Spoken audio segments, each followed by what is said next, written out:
Ben Franklin's World is a production of the Omohundro Institute.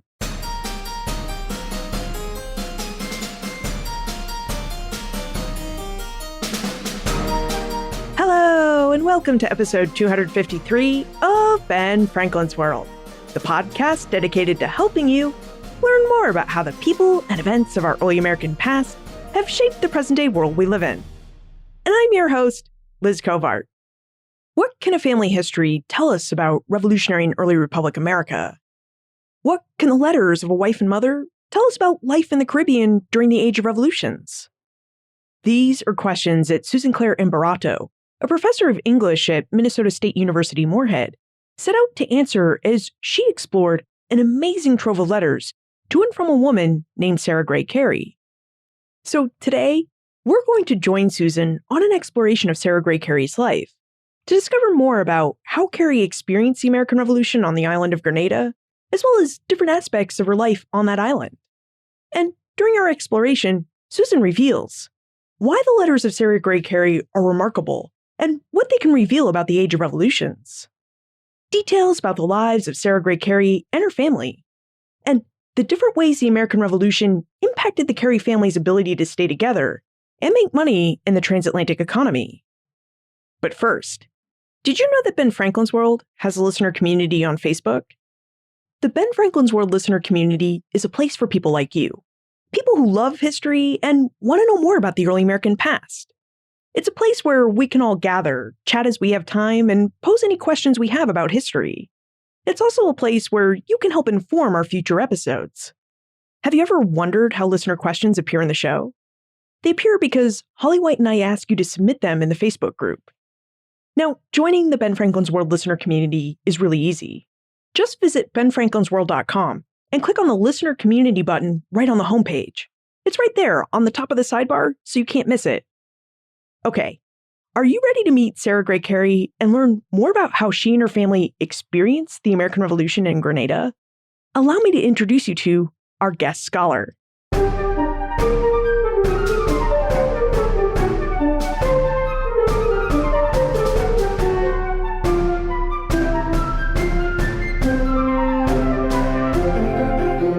Our guest is a professor of English at Minnesota State University Moorhead. She's the author of numerous books, including Traveling Women, Narrative Visions of Early America, Declarations of Independency in 18th Century American Autobiography, and, most recently, Sarah Gray Carey from Boston to Grenada, Shifting Fortunes of an American Family, 1764 to 1826. Welcome to Ben Franklin's World, Susan Claire Imbarato. Thank you, Liz. I'm just thrilled to be here. Thank you. So, Susan, your book, Sarah Gray Carey from Boston to Grenada, centers on the history and story of the Carey family. And to tell this story, it really relies on the remarkable letters of the family's matriarch, Sarah Gray Carey. So I wonder if you would tell us about Sarah Carey's letters and why they captivated you. I found them by reading a 1891 edition of the letters by their great-granddaughter, and I became just immediately engaged in how thoughtful she is as a writer, the scope of her subjects from anything from literary matters to philosophy to religious matters to social matters.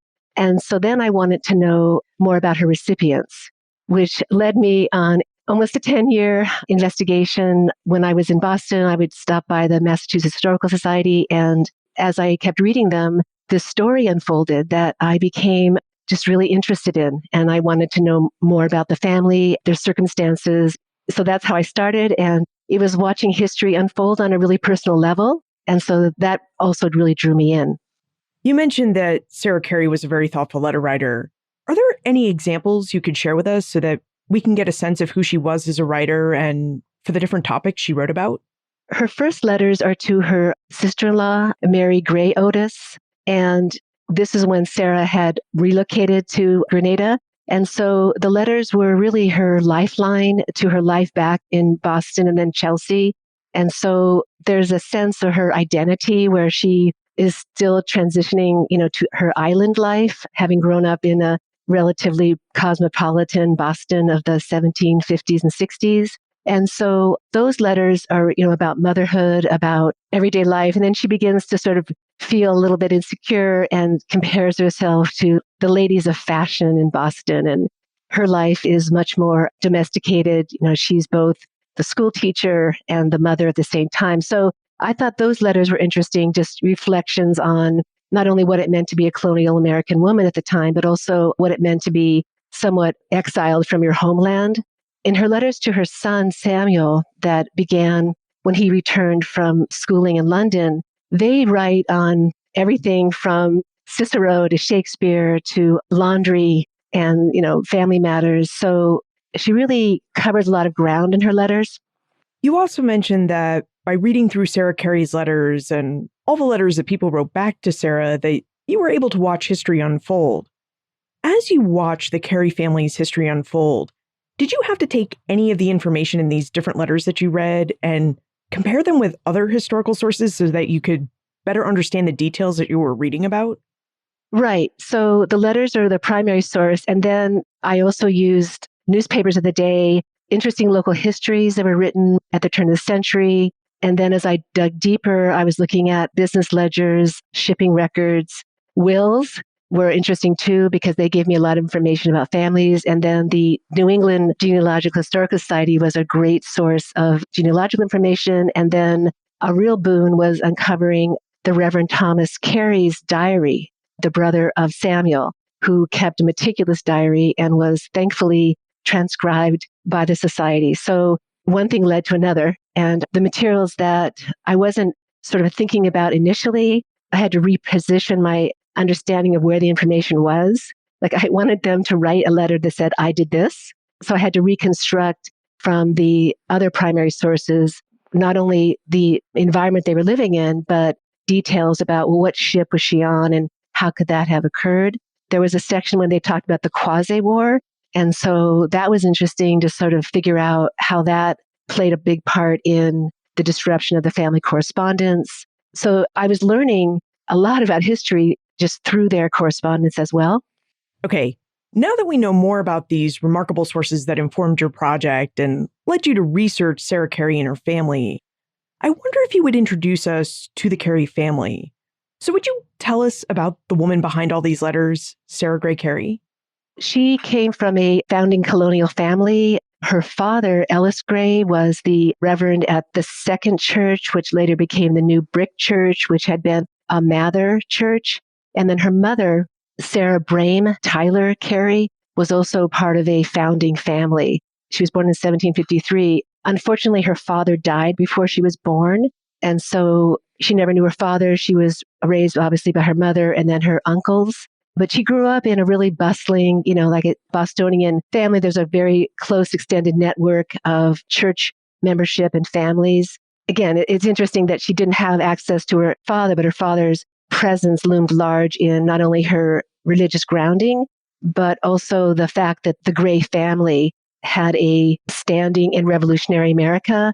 During the Boston Massacre, Samuel Gray was shot. And again, these tangled cousin genealogical lines are a little bit hard, but I think I can say with some confidence that that was one of her cousins.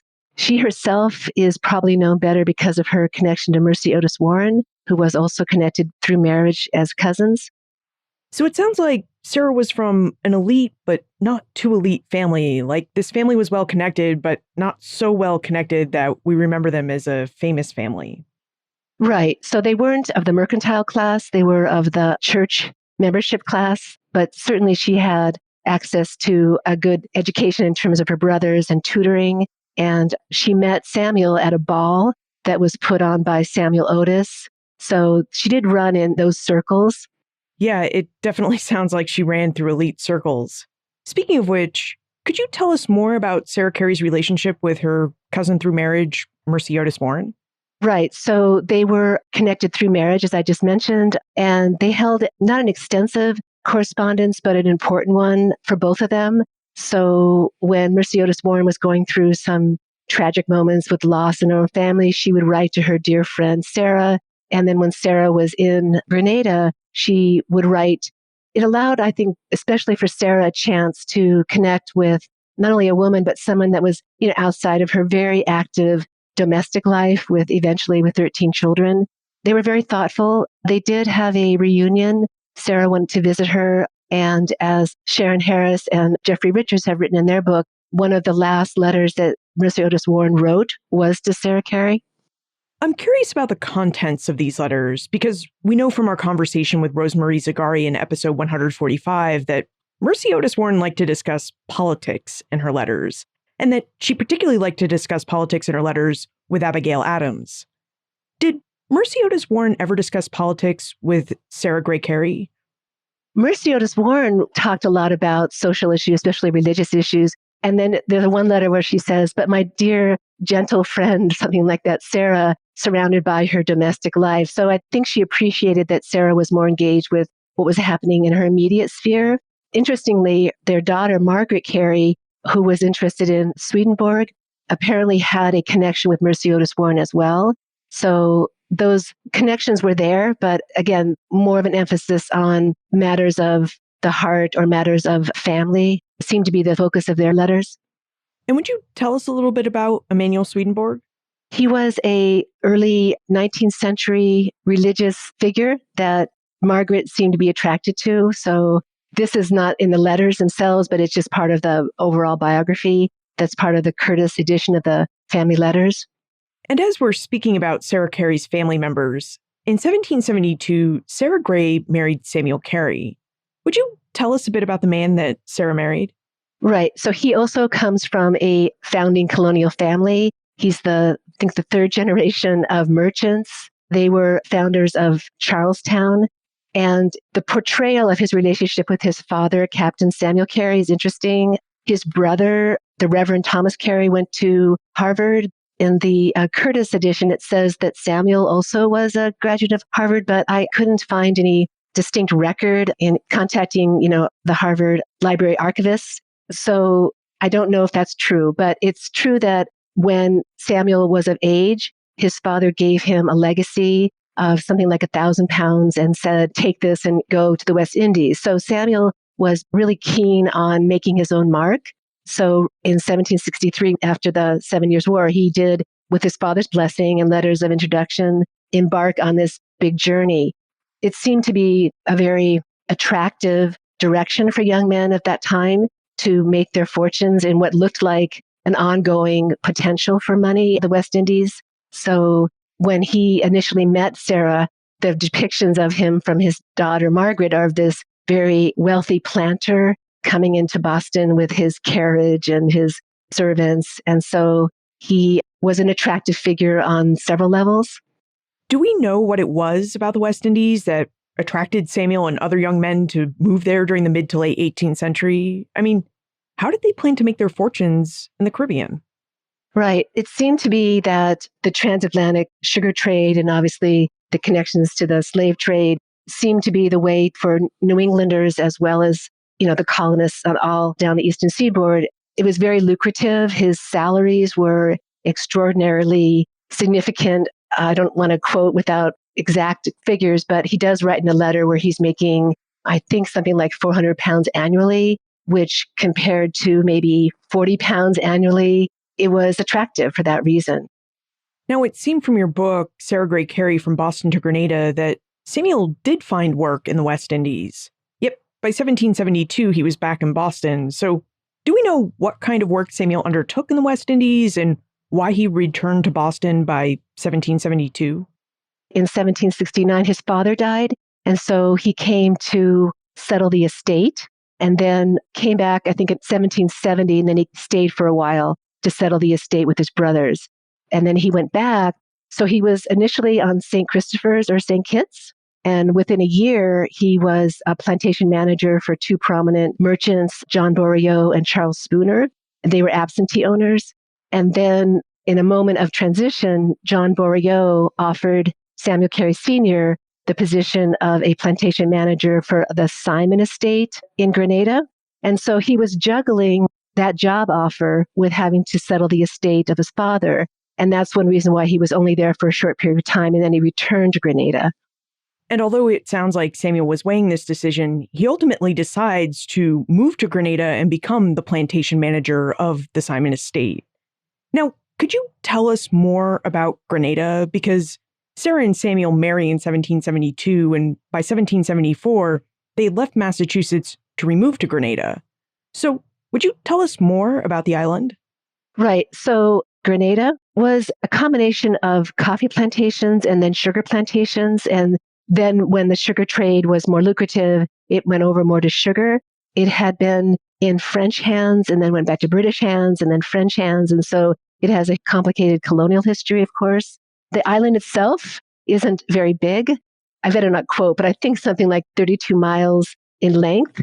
And Sarah talks about when she writes that when I talk about this island and the beautiful prospects, that's pretty much it, you know? So there was a network of families that had moved over there from London and from Scotland when Samuel initially moved over there. So there was a family group that she could connect with.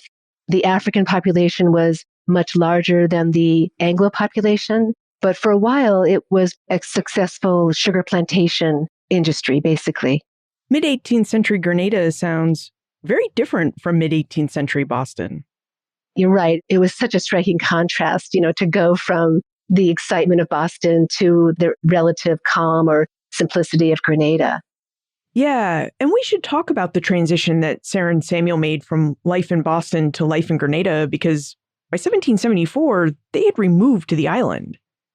So, do Sarah's letters reveal anything about what it was like for her and her family to move from Massachusetts to the island of Grenada? They do. So they decided to leave their son, 3 months old, Samuel Jr., with her mother because of the potential for tropical fevers and diseases. So later she writes this really long letter to her son upon his 30th birthday, really revisiting that and how painful of a choice it was for her. And in hindsight, she wished she hadn't done that. So she was in agony of leaving her infant, but she was also excited to be reunited with her husband. And it was a shock to her. I don't know what she could have imagined, but she wasn't anticipating the isolation that she would feel. Wow, that must have been really difficult. Was there anything more to that decision for Samuel and Sarah to leave their 3-month-old son in Massachusetts while they moved to Grenada? I mean, it seems like a really big decision, and I wonder if it was solely based on the fact that there were these tropical diseases and they posed a danger.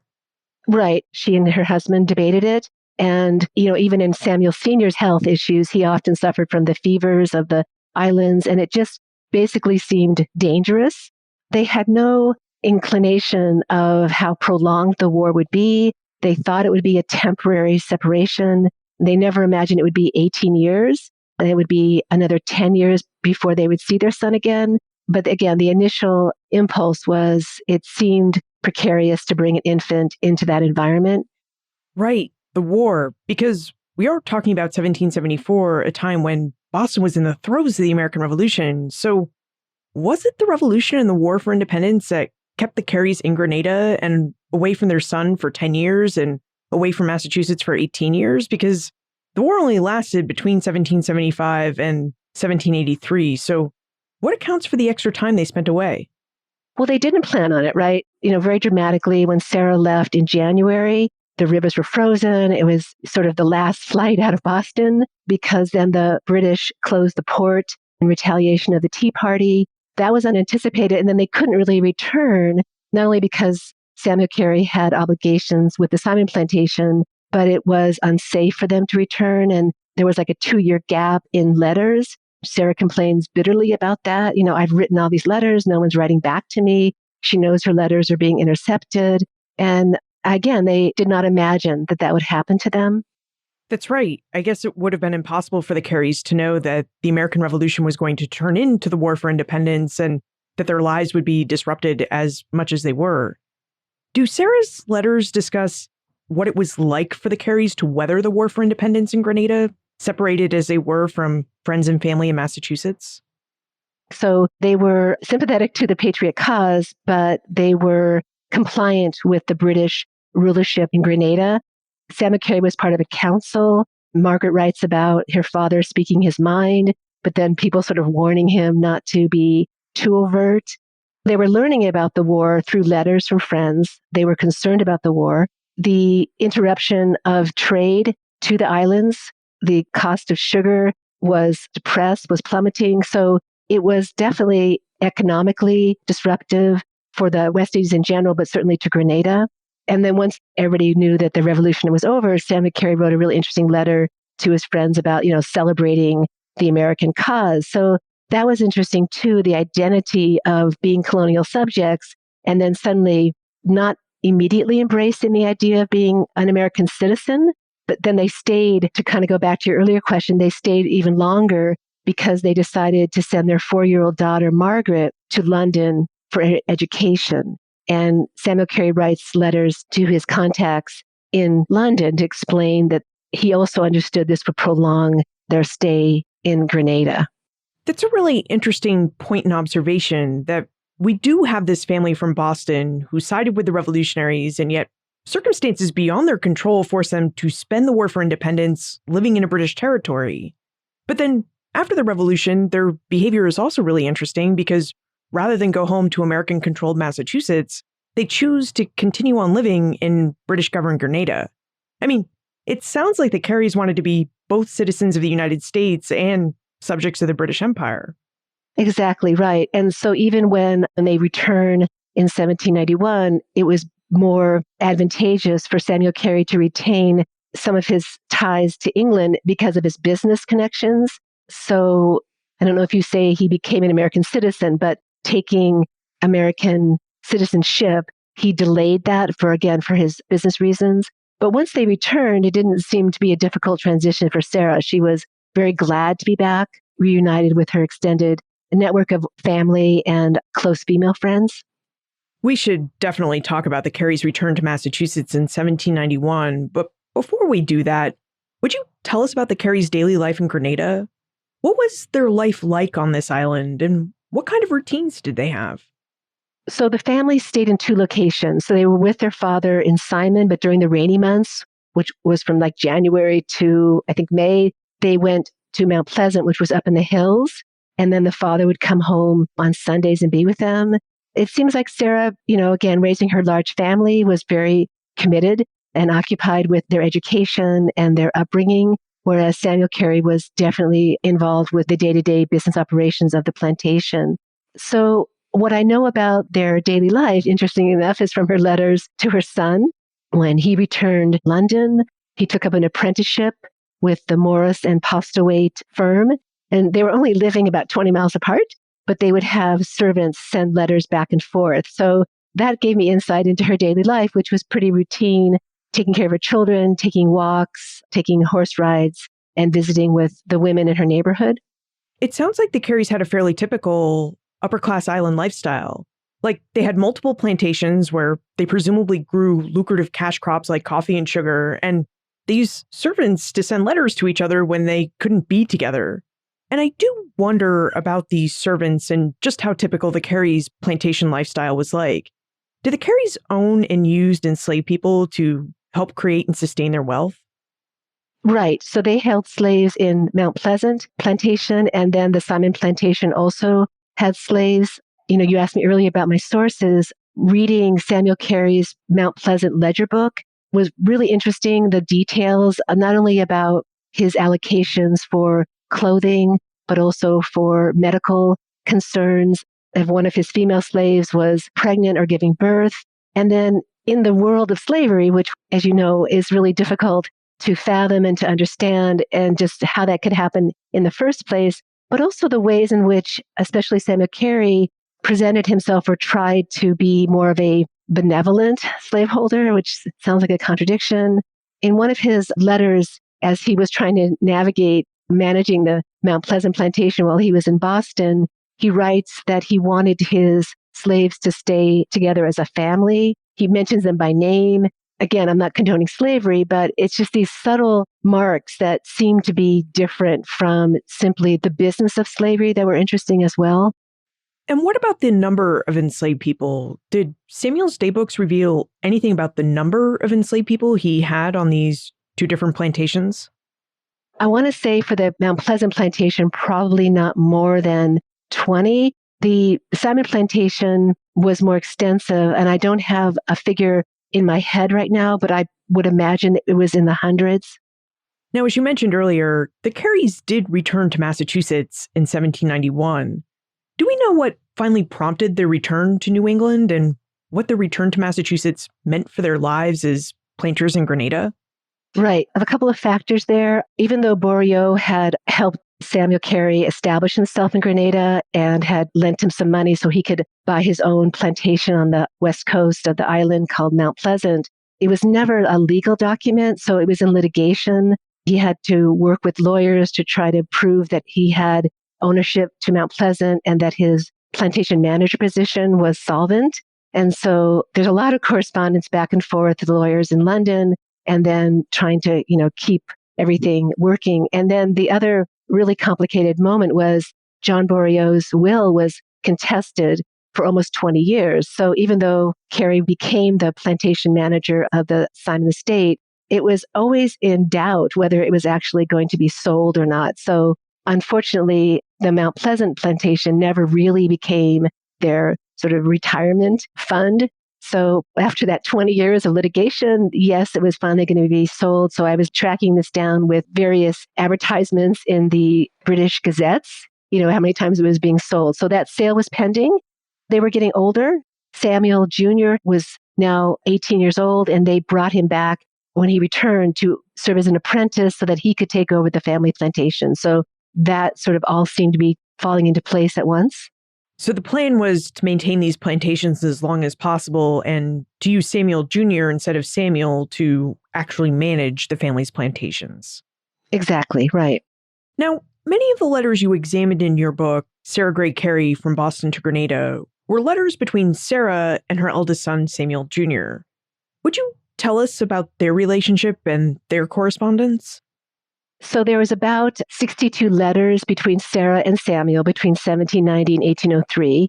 They wrote about everything, as I mentioned earlier, just about everyday matters. She was really keen to guide him.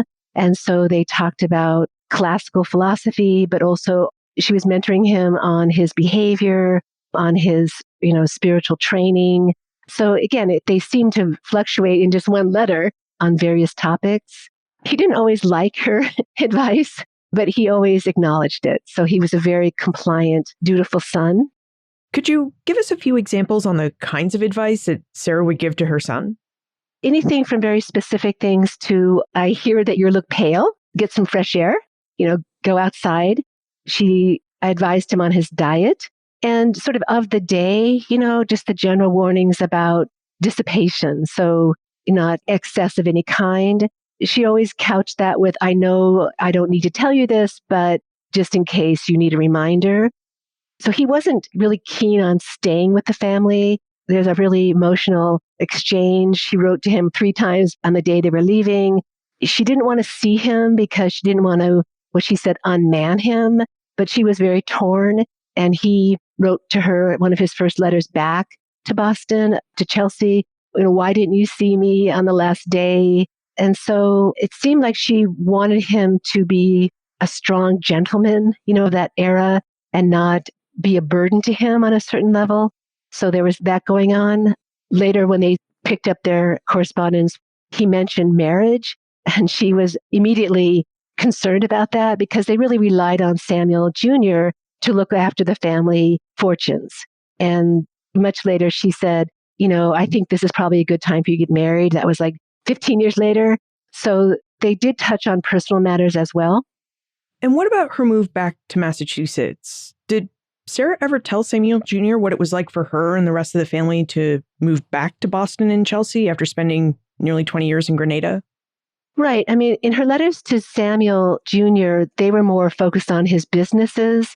When she did write to Mercy Otis Warren and others, it seemed like it was not a difficult transition. They were very glad to be back. Their children could be educated locally. They obviously no longer need to send their children to London. So the word rejoicing comes to mind in terms of how she considered their return. How about Phaedon's rebellion? Did Sarah ever write to her son Samuel Jr. about this March 1795 slave revolt in Grenada and how it may have impacted his management of the Carey's plantation and the family's finances? When they returned, there was a letter that Samuel Carey Jr. had written if they had a comfortable fortune. So they returned sort of triumphantly to Chelsea, and they called their home the Retreat, and it became a gathering place for the Boston elite. It didn't last that long because then when the rebellion came and, March 2nd, 1795, it upended the sugar trade in Grenada. And the cause of it, in a broad overview, was the rebellion of the Catholic and French landholders against the British. They were imposing concessions that the French had rolled back. And so it was a rebellion inspired to some extent by the French Revolution of confronting authority and a fight for more social equity. And so Fidon himself, Julian Fidon, was a landholder. He was a free black. He was a mulatto and inspired also by Victor Hughes. So it was a very significant rebellion, also inspired maybe in part by the Haitian revolution. So the Careys had returned from their time in Grenada fairly well off, and then there was this slave revolt. How did they respond to the financial blow that Fedon's rebellion had caused them? Were they ever able to recover the loss of their plantation income? No, it was devastating, not only to them. Over 35 coffee estates were destroyed. It took about 2 years for their Mount Pleasant plantation to recover, and they never recovered. So there's a lot of references to Samuel Carey, living out his later life very distraught. He tried very hard to make the Chelsea home productive as a sort of family farm, but they became extremely dependent on Samuel Jr. to travel extensively around the West Indies. He created these really amazing networks of merchants. He tried very hard, and then later his brother Lucas joined him. But no, they never regained the level of wealth that they had had when they returned in 1791. So it sounds like Sarah and Samuel Sr. really relied on their sons to help remake the family fortune. Was this typical in early America, where parents relied so much on their adult children for financial support? It doesn't seem to be unusual for the sons to depart, whether they were going westward in colonial and then the New Republic, just to separate and establish themselves. It seemed to be that there were other young men that Samuel Carey Jr. associated with in his travels. It seems unusual that they would have been separated for so long and that they would be so dependent on their sons. I haven't done an extensive search of this, but this particular situation does seem remarkable, if not unique. So what were the ramifications of this family dynamic?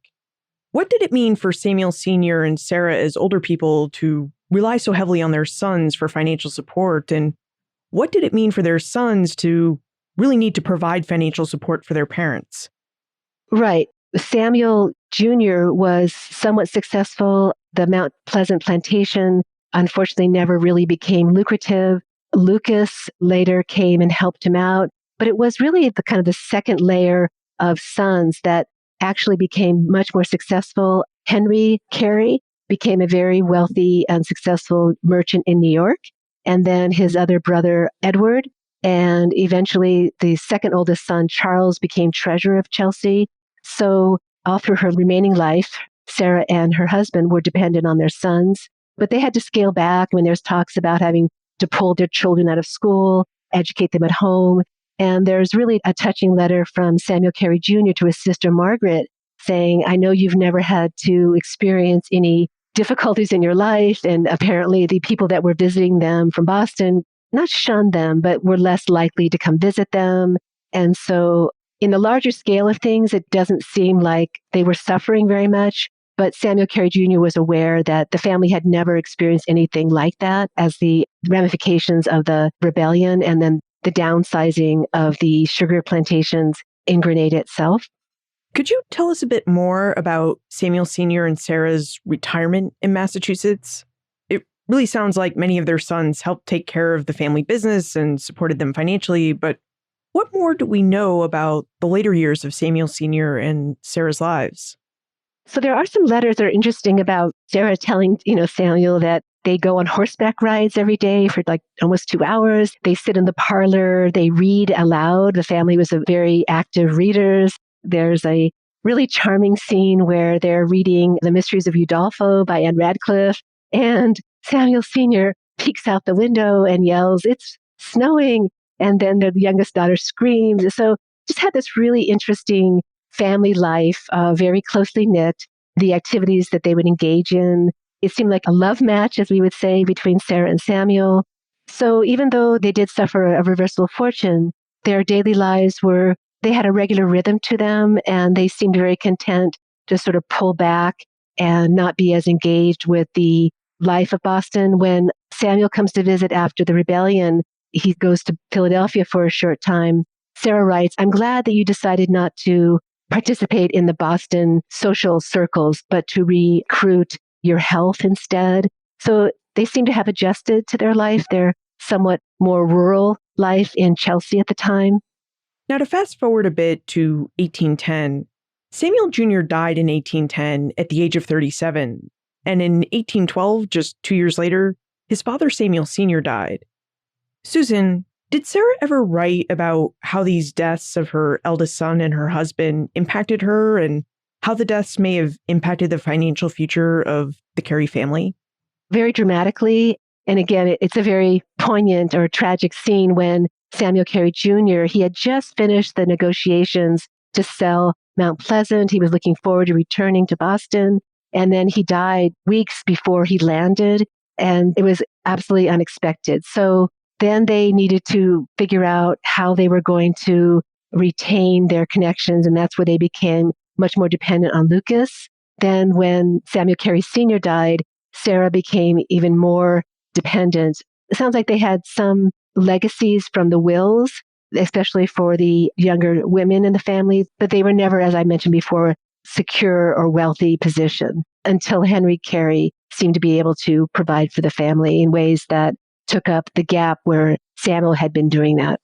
So was Sarah ever able to live out her days independently, or did she have to move in with one or more of her children until her death? The women stayed, Margaret Carey stayed, and some of her sisters stayed with Sarah. And they stayed throughout the 19th century until later they sold the farmland around it. They had like 125 acres. They had a brick company that they engaged in. So the Carey house is still there. I did visit it a couple of years ago. As you can imagine, you can get this image of an 18th century house, right? And so to then go there, it was a lovely visit. We had a wonderful tour of the house itself. The dimensions of the house really were interesting to me, how relatively small it was. So you can imagine Sarah surrounded with her family in the parlor, exchanging letters and walking around in the orchards that were around there. Now, when you look back over the course of this entire project and you look at the broader Revolutionary and early Republic periods, what do you think the experiences of Sarah Gray Carey can tell us about these periods? What does her life and experiences tell us about revolutionary America and the early Republic?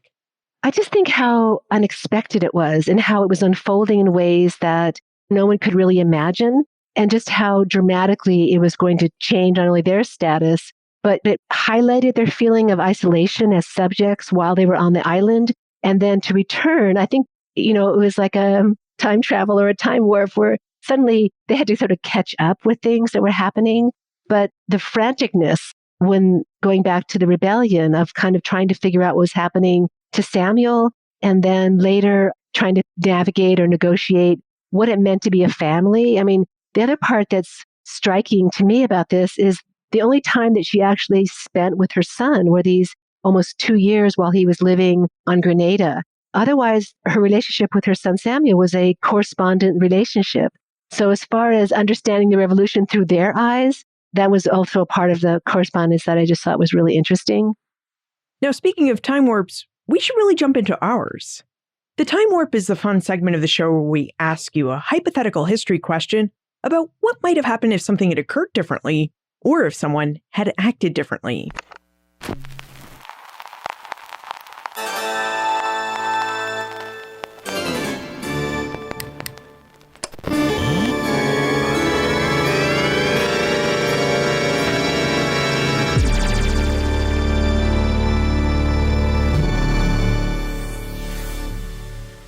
Susan, in your opinion, what might have happened if Samuel and Sarah Carey had not spent the War for Independence in Grenada? How might the trajectory of the Carey family and its fortunes have been different? I think that Samuel Sr. would have become a merchant living in Boston. I think he still wanted to go to the West Indies at some point. But again, the connection to Sarah, because when he came back and he met her and then they had an engagement, that changed the trajectory of his life. So it's hard to know whether or not he would have stayed in Grenada. But if they had not, I just imagine they would have settled in with the social elites of Boston area. So, Susan, now that you've seen how the Carey family's history is unfolded, what are you researching and writing about now? Oh, well, I'm working on something that's, definitely in the planning stages, but I'm interested in colonial Philadelphia and these oaths of allegiance that people had to, subscribe to, especially those that were of the pacifist affiliations, Quakers or Mennonites, or even the Amish. I made assumptions about how difficult that must have been. And now I'm learning that the difficulty wasn't in their allegiances to their pacifist states, but it was in signing an oath when they had already signed sort of the founding oaths when they came over with William Penn. And so I'm just really interested in that psychological element of what it meant to be living in revolutionary Philadelphia, where you are conflicted with the very cause that's surrounding you. And if we have more questions about Sarah Gray Carey, her letters, and details about her family, how can we get in contact with you? The best way would be through my email in my institution, which is simbara@mnstate.edu.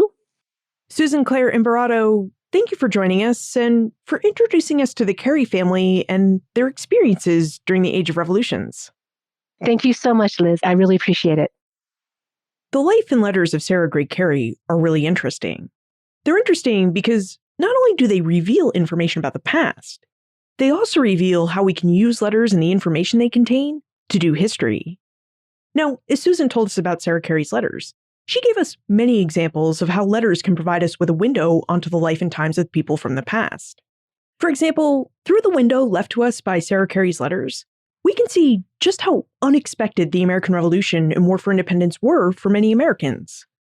This is something that comes through quite clearly in Sarah's letter to her eldest son, Samuel Jr., on Samuel Jr.'s 30th birthday. This letter from Sarah reveals that she and her husband chose to leave Samuel Jr. behind with his grandmother because they really feared he might contract and succumb to a dangerous tropical disease. This letter also reveals that when Samuel and Sarah made that decision to leave Samuel Jr. behind, they had no idea a war would separate them from their eldest son for the next 9 to 10 years. If Sarah and Samuel had known that fact, they probably would have taken Samuel Jr. with them. Now, it's easy for us to look back at the past and see it clearly. From our vantage point in the future, we can look back and see exactly how events would unfold. But the people who lived in the past we study didn't have our advantage. They had to live in the moment and wait and see how events would unfold. And often, that process took place with a lot of uncertainty. Now, we can also use the letters of Sarah Gray Carey to see the process of history at work. As Susan noted, letters contain information. That information can be direct or can be indirect. For example, the contents of a letter might provide you with a name, date, place, or event. Sometimes the letter writer might even elaborate on these names, dates, places, and events. But most of the time, we'll need to take the mentions the letter writer makes and use them to track down more information in other historical sources, like books, newspaper articles, government records, business ledgers, journals and diaries, and the like. I mean, there are actually a lot of different historical record types that we can use to track down information.